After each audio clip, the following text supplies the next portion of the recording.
Bienvenue dans cette nouvelle vidéo. Nous allons voir comment utiliser les styles de tableau.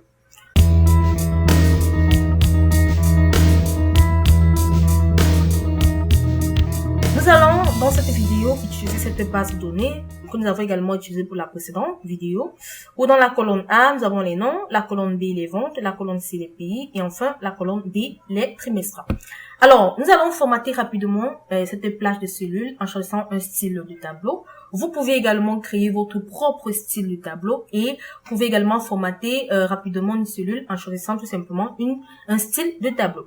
Alors, pour formater, pour choisir un style de tableau, il vous suffit de cliquer sur n'importe quelle cellule à l'intérieur de votre ensemble de données. Ensuite, on va tout simplement aller sous l'onglet Accueil du ruban, dans le groupe Style, soumettre en forme de tableau. On a tout simplement le choix des différents tableaux.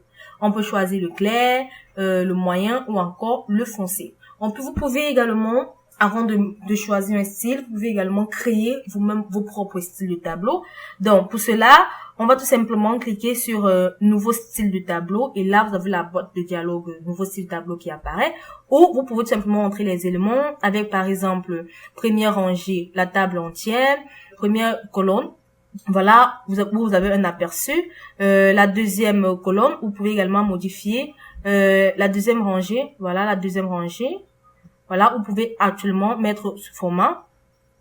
Ce qui intéresse beaucoup, c'est le remplissage. Je peux par exemple sélectionner vert. Voilà, ensuite je clique sur OK. Voilà, j'ai un aperçu en disant que chaque deuxième rangée, il y aura tout simplement vert.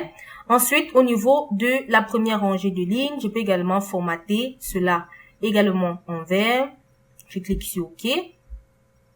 Voilà comment mon tableau dynamique va tout simplement apparaître. Donc, je peux apporter toutes les modifications que je souhaite dans mon tableau, dans mon style de tableau.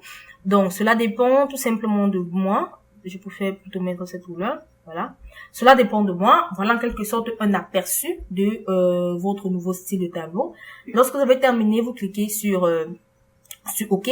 Vous avez également la possibilité de toujours utiliser ce style de tableau pour vos documents. Donc, vous pouvez également cliquer sur OK lorsque nous revenons au niveau de mettre sous forme de tableau. Et là, j'ai tout simplement mon esquisse de tableau qui est tout simplement représentée. Vous pouvez également cliquer sur un style qui existe déjà. Par exemple, je sélectionne ce style et non. Vous pouvez également, voilà, comme je disais tantôt, sélectionner sur un type qui existe déjà. Et faire un clic droit et cliquer ensuite sur dupliquer. Là, vous avez tout simplement la boîte de dialogue dupliquer, modifier le style de tableau. Voilà, nous avons un aperçu qui apparaît. Je peux décider pour cet exemple que au niveau de la première rangée de colonnes, je décide d'afficher le jaune. Voilà, je vais faire une différence de couleur, je décide d'afficher le jaune, je clique sur OK. Voilà, j'ai un aperçu. Ensuite, je clique sur OK. Lorsque je reviens au niveau de mettre ce format de tableau, j'ai également un aperçu de mes deux types de tableaux qui ont été sélectionnés. Donc, pour cela, je vais tout simplement sélectionner un type. Ensuite, j'ai tout simplement la boîte de dialogue et mettre sous forme de tableau qui apparaît et qui sélectionne tout simplement la base de données entière. Alors, je vérifie que la base de données a été sélectionnée. Vous avez également ce petit bouton qui vous demande de cocher si votre tableau comporte déjà des en-têtes. Donc, dans mon tableau, effectivement, j'ai déjà des en-têtes. Si vous décochez cette case, Excel va considérer que votre base ne contient pas d'en-tête et par conséquent, va ajouter des en-têtes vides que vous pourrez compléter après. Donc, lorsque j'ai terminé, je vais tout simplement cliquer sur OK dans cette boîte de dialogue et là j'ai tout simplement mon tableau qui a tout simplement été créé. Alors pour convertir ce tableau en une plage normale de cellules en conservant cette forme, donc je vais tout simplement la convertir en une plage en conservant cette forme. Pour cela, je vais tout d'abord sélectionner une cellule dans le tableau.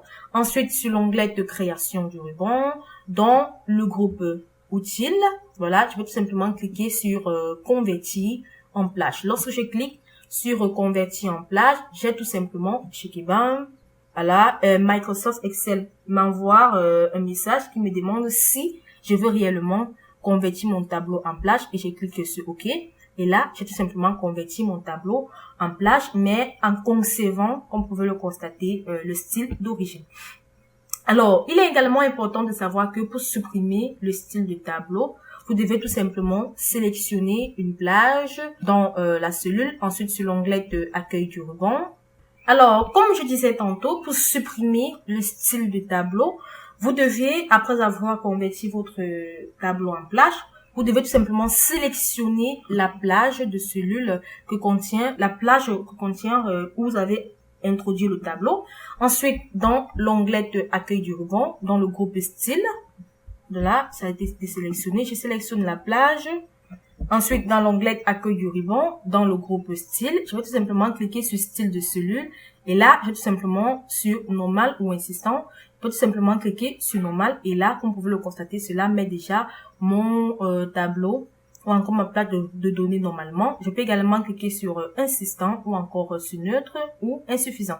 Donc, je clique sur normal et là, j'ai tout simplement la base de données normalement comme l'était au départ. Donc, voilà en quelque sorte comment utiliser les styles de tableau. J'espère que vous avez aimé cette vidéo de l'entreprise Excel Global, entreprise spécialisée dans les prestations de services Microsoft Excel. Si vous avez aimé cette vidéo, n'oubliez pas de vous abonner et de cliquer sur le bouton j'aime et ensuite de la partager. Si vous avez des questions à poser, vous soyez libre de les poser dans l'espace commentaire. Nous allons nous retrouver très prochainement dans une nouvelle vidéo.